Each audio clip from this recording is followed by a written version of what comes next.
Le musée Jankélévitchi possède deux spécificités.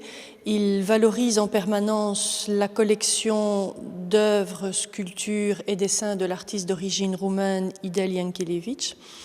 Une collection permanente de sculptures et de dessins d'à peu près une soixantaine de pièces, parmi lesquelles des marbres, des bronzes, des plâtres originaux et des dessins, remplissent les 6 salles du rez-de-chaussée du bâtiment.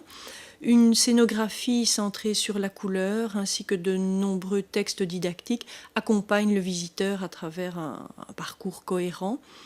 Par ailleurs, le musée Jankélévitch organise de nombreuses expositions temporaires. Très tôt, on a voulu sortir du cadre monographique du musée par l'organisation d'événements centrés sur les démarches contemporaines pour y sensibiliser le public.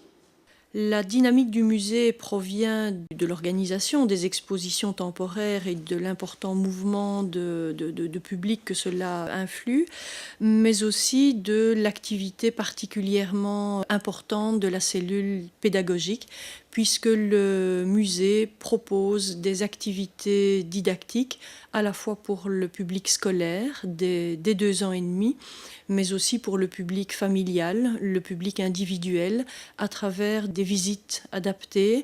Ces animations sont tantôt centrées sur la collection permanente, c'est-à-dire énormément d'activités centrées sur la sculpture, mais les activités se tournent aussi, bien sûr, vers les expositions temporaires.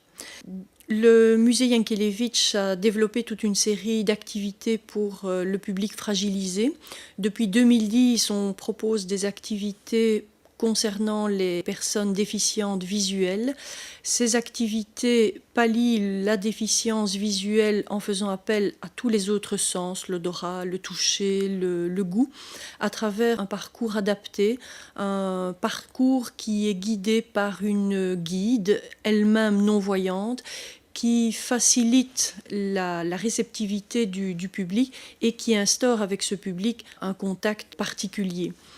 Par la suite, nous nous sommes ouverts au public déficient auditif à travers un programme intitulé Signes et musées, où là, les visites se donnent en langue des signes.